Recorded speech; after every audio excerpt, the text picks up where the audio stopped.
자, 그러면 이제 하나님의 사랑이 우리 속에 와 있으니까 사랑이 표현이 돼야 될 거 아니에요?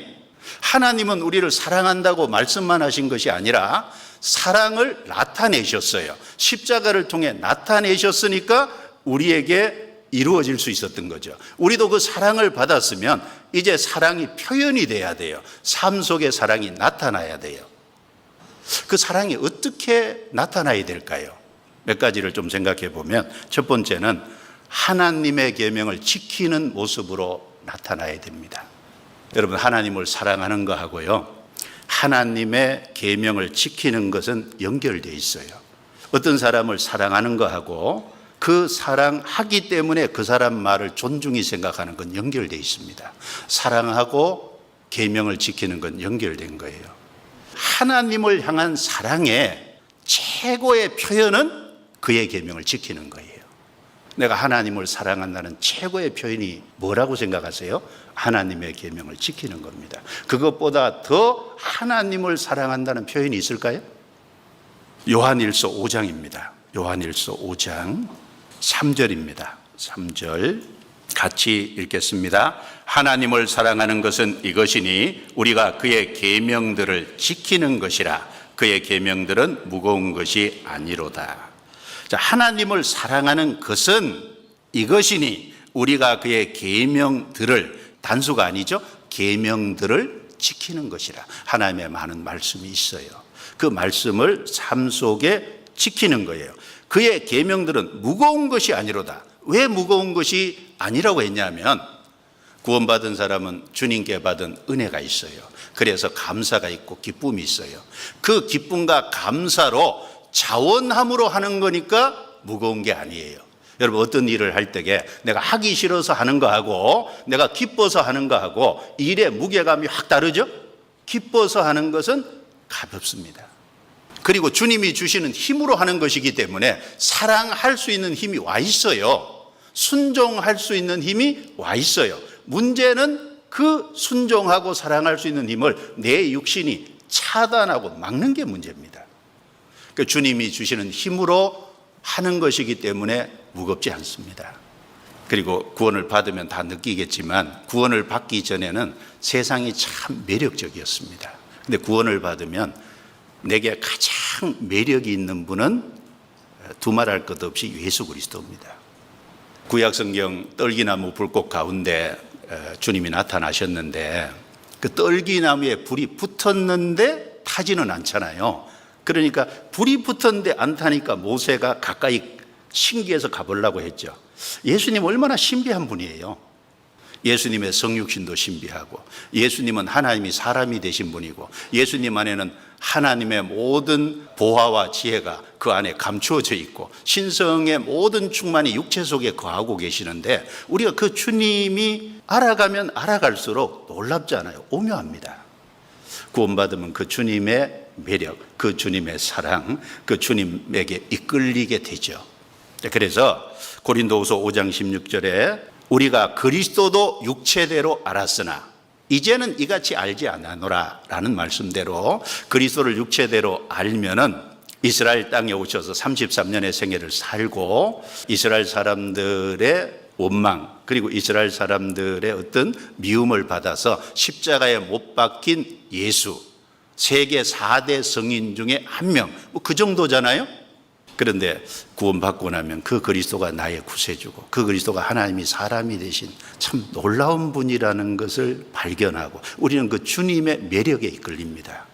그러니까 그 주님을 사랑해서 주님의 매력에 이끌려서 하는 것이니까 무거운 것이 아니에요. 가벼운 겁니다. 요한복음 14장 21절 말씀에 예수님께서 나의 계명을 가지고 지키는 자라야 나를 사랑하는 자니 라고 말씀하셨습니다. 예수님의 계명을 가지고 지켜야 예수님 사랑하는 거다. 그리고 요한복음 15장 10절에 내가 아버지의 계명을 지켜 그의 사랑 안에 거하는 것 같이 너희도 내 계명을 지켜 내 사랑 안에 거하라 라고 말씀하셨어요. 예수님은 하나님의 말씀을 순종함으로 아버지의 사랑 안에 거했는데 우리도 주님의 말씀을 순종해서 주님의 사랑 안에 거하는 겁니다. 사랑은 표현이 돼야 돼요. 표현이 안 되면 알 수 없어요. 하나님은 우리를 사랑한다는 걸 표현해 주셨어요. 우리도 하나님을 사랑한다는 사실을, 그의 계명들을 지키는 것으로 표현해야 됩니다. 나타나야 돼요. 그리고 두 번째는 하나님을 섬기고 하나님의 일을 하는 모습으로 나타나야 됩니다. 신명기 10장 12절을 보겠습니다. 신명기 10장 12절 같이 읽겠습니다. 이스라엘아, 내 하나님 여호와께서 내게 요구하시는 것이 무엇이냐? 곧 내 하나님 여호와를 경외하여 그 모든 도를 행하고 그를 사랑하며 마음을 다하고 성품을 다하여 내 하나님 여호와를 섬기고. 자, 앞에 여호와를 경외하여 그 모든 도를 행하고 하나님 말씀을 지키는 거죠. 그리고 그를 사랑하며 섬기고 라고 말씀하셨어요. 사랑하는 것하고 섬기는 것은 연결되어 있습니다. 그리고 섬길 뿐 아니라 그 하나님의 일이 무엇인지를 알고 그 일에 참여를 해야 돼요. 그 주님의 일을 하는 모습으로 나타나야 됩니다. 데살로니가 전서 1장 3절에 보면 너희 믿음의 역사와 사랑의 수고와 우리 주 예수 그리스도에 대한 소망의 인내를 쉬지 않고 기억하미니. 자, 거기 보면 믿음의 역사, 사랑의 수고, 소망의 인내, 사랑의 수고예요. 근데 그 수고가 단순한 수고가 아니죠. 그 헬라어 원뜻을 보면요, 노고라는 표현이 맞을 거예요. 열렬한 수고입니다. 정말 주님을 사랑하는 사람은 주님의 일을 열렬히 할 거예요. 주님의 일을 정말 힘써서 할 겁니다. 주님을 사랑하는데 주님의 일을 안 할까요? 주님을 향한 사랑이 식어지면 주님을 향한 일도 그칠 겁니다. 성경의 요한계시록 2장 4절 5절에 보면 그러나 너를 책망할 것이 있나니 너의 처음 사랑을 버렸느니라. 그러므로 어디서 떨어진 것을 생각하고 돌이켜 회개하여 처음 행위를 가지라 라고 말씀하셨습니다. 너의 처음 사랑을 버렸느니라 라고 말씀하시면서 너의 처음 행위를 가지라 라고 연결시켜서 말씀했어요. 사랑하고 행위는 연결된 겁니다. 사랑하고 일은 연결된 거예요. 처음 사랑을 버리면 처음 가졌던 행위가 없어져요. 그런데 돌이켜 회개하면 사랑이 회복되면 다시 그 행위가 회복됩니다. 우리는 주님을 사랑합니다. 주님을 사랑하기 때문에 주님을 섬기고 주님의 일을 해요. 주님을 섬기고 주님 일을 하는 모습으로 나타나야 돼요. 그래서 주님을 섬긴다는 거 어떤 것일까요? 제자들이 예수님을 섬겼듯이 그때는 예수님이 육체를 입고 계셨으니까 가까이서 섬겼고 했습니다. 그런데 우리는 주님이 보이는 모습으로 안 계셔요. 우리가 주님을 섬긴다는 것은 첫 번째 어떤 의미일까요? 우리 마음 중심에, 내 마음의 보좌에 가장 중심에 주님이 편안히 앉아서 자정하셔서 나를 다스리도록 그 마음의 보좌를 내어드려야 돼요. 구원을 받아서도 주님의 다스림을 받기를 싫어해요. 참 신기해요. 왜 그런지 모르겠어요. 그 주님의 간섭을 받아야 되거든요. 주님이 내 마음의 보좌에 계셔서 내 삶을 통제하고 내 삶을 다스리고 내 삶을 인도해 가실 수 있도록 내어드려야 되잖아요. 그런데 안 내드리려고 그래요. 내 인생을 내가 살려고 그래요. 구원을 받으면 아버지와 아들 관계입니다. 동시에 주인과 종의 관계예요. 이 땅에 있는 동안 주님의 말씀에 순종해야 될 책임이 있어요. 우리 형제자매들 마음의 보좌, 가장 깊은 곳, 가장 소중한 곳, 그 마음의 보좌를 주님께 양보하고 계세요? 정말 하나님을 하나님으로 알아서 하나님답게 대우하고 계시냐라는 말입니다. 가장 크고 높고 존중하고 귀하게 모셔야 될 거 아니에요. 마음의 보좌에. 내 삶 속에. 섬기는 겁니다. 그와 동시에 주님의 일을 해야죠. 주님의 일이라는 것은 영혼을 건지고 영혼을 세우는 거.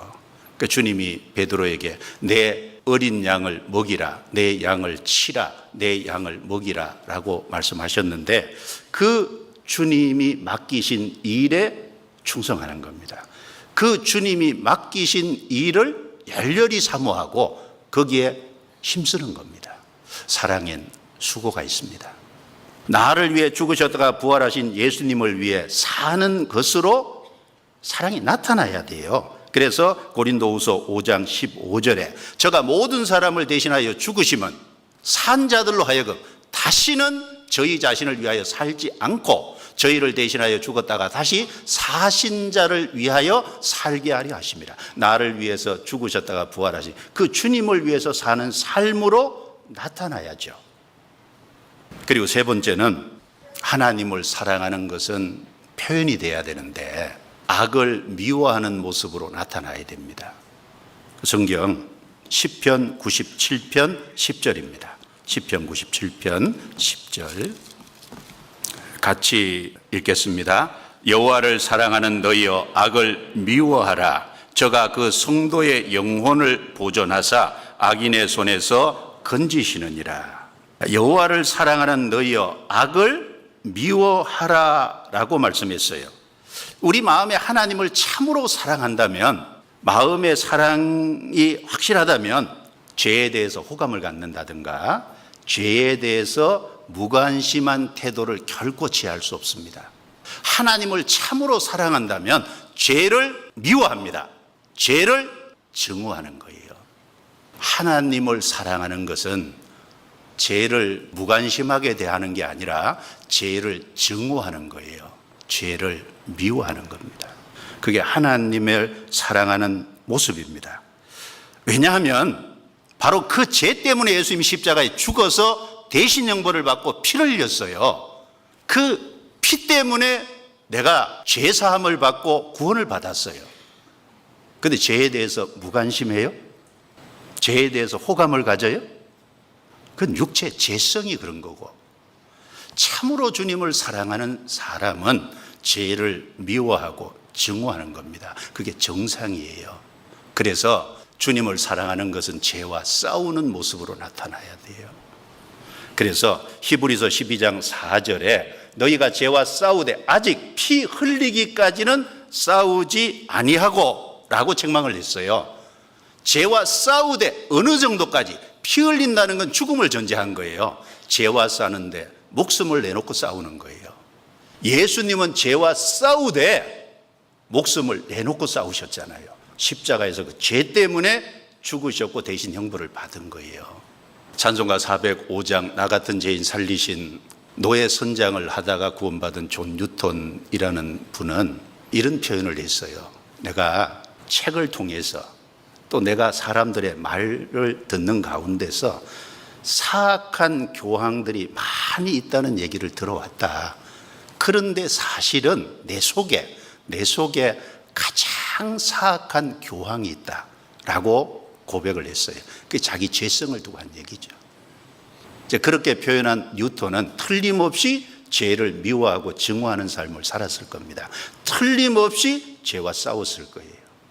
그래서 다윗은 시편 19편 12절 13절에 자기 허물을 능히 깨달을 자 누구리요? 나를 숨은 허물에서 벗어나게 하소서. 또 주의 종으로 고범죄를 짓지 말게 하사 그 죄가 나를 주장치 못하게 하소서. 그리하면 내가 정직하여 큰 죄가에서 벗어나겠나이다.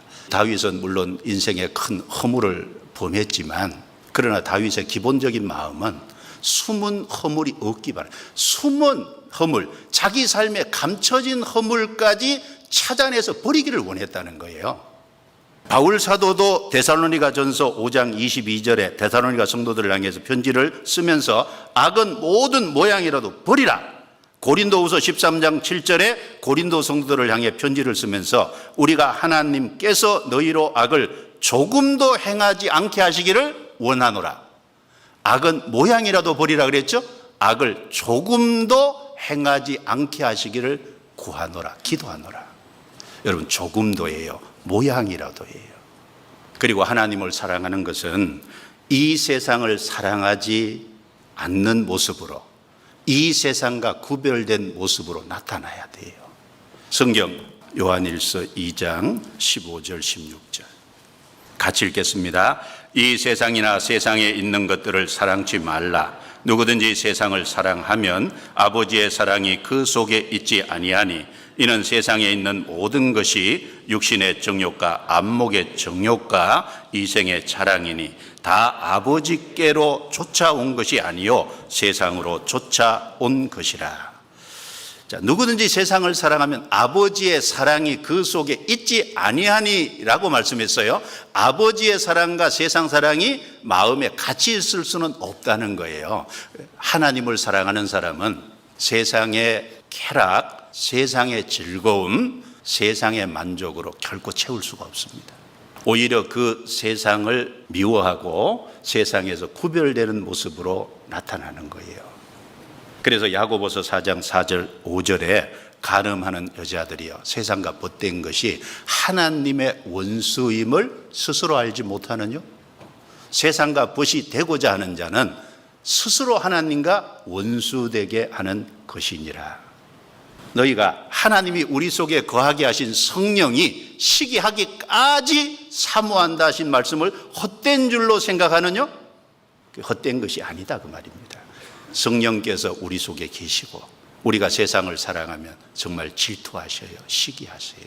세상을 사랑하는 것은 하나님과 스스로 원수되는 겁니다. 그래서 우리가 참으로 주님을 사랑하는 것은 세상을 미워하고 그리고 세상과 구별되는 것으로 나타나야 돼요. 그래서 아브라함은 생애 속에서 적어도 4가지를 버렸잖아요. 갈대아 우르도 버리고 그리고 좋은 목초지도 포기하고 이스마엘도 내보내라니까 보내고 이삭도 하나님께 드리라고 할 때 드렸어요. 포기했어요. 포기. 그 주님께 맡겼어요. 여러분 이스라엘 땅에서는요 50년마다 한 번씩 희년이 있어요. 그러면 희년이 되면 모든 것이 자유예요. 땅도 다 그 주인에게 돌아가요. 종도 다 해방이 돼요. 그래서 희년이 가까우면 가까울수록 이스라엘 땅에서는 모든 가치가 줄어듭니다. 희년이 10년 남은 거하고 희년이 5년 남은 거하고 10년 남은 것보다 5년 남았을 때가 가치가 확 줄어들어요. 토지도 그렇고 종도 그렇고. 왜요? 희년이 딱 되면 모든 것이 자유니까. 그건 우리에게 교훈입니다. 주님이 오실 때가 가까우면 가까울수록 세상의 것의 가치는 점점 줄어들고 있을 거예요. 틀림없겠죠. 자, 그리고 하나님을 사랑하는 것은 하나님의 아들들, 즉 같은 생명을 받은 형제 자매들을 사랑하는 모습으로 나타나야 됩니다. 요한일서 4장 20절 21절에 말씀했죠. 그리고 하나님을 사랑하는 모습은 그리스도께서 재림하시는 그 재림을 사모하고 주님과 같이 있을 것을 대망하는 모습으로 나타나야 될 거예요. 주님의 재림을 사모하고 주님과 같이 있을 욕망을 참으로 크게 갖는 그런 모습으로 나타나야 되지 않겠습니까? 자, 그러면 그 사랑의 결과는 뭘까요? 간단하게 제목만 말하면 하나님을 사랑하면 하나님이 아십니다. 그리고 두 번째는 하나님을 사랑하는 사람은 하나님의 특별한 사랑을 받아요. 내 아버지께 사랑을 받을 거예요. 나도 그를 사랑하여 그에게 나를 나타내리라. 주님의 특별한 사랑, 이것은 구원의 사랑 그 이후에 받는 풍성한 사랑이에요. 특별한 사랑입니다. 그리고 그에게 나를 나타내리라. 주님이 우리에게 나타내 준다는 건 어떤 의미일까요? 주님이 우리에게 나타내 주면 말씀이 더 깨달아지고 주님이 더 분명하게 보이고 그러면 힘있게 능력 있는 삶을 살 수 있겠지요. 그리고 내가 저에게 와서 거처를 저와 함께 하리라. 거처를 함께 하리라. 주님이 함께 해 주셔요. 동시에 사랑하는 자는 모든 것이 합력하여 선을, 그 주님을 사랑하는 사람과 같이 하셔서 그 사람의 모든 좋고 나쁜 고난과 환난까지 합쳐서 그 사람 삶 속에요 하나님의 선을 이루어 가십니다. 그리고 하나님의 사랑을 나타내려는 특별한 방법이 있어요. 구원받기 어려운 영혼을 구원받도록 도와주세요. 그래서 성경 요한계시록 3장 빌라델비아 교회를 보면 적은 능력을 가지고 주님께 순종했을 때 주님이 사랑을 어떻게 나타냈느냐. 구원받기 어려운 사람을 빌라델비아 교회 앞에 굴복케 하는, 즉 구원받도록 도왔어요. 하나님이. 여러분 주님을 참으로 마음 중심에서 사랑하면 그 사랑을 받으실 거예요. 내 가족 중에 구원받기 어려운 사람을 주님이 구원의 길로 인도해 주실 겁니다. 그리고 주님이 다시 오실 때 풍성한 은혜와 상급으로 채워 주실 거예요. 그것은 틀림없습니다. 그 사랑의 결과예요.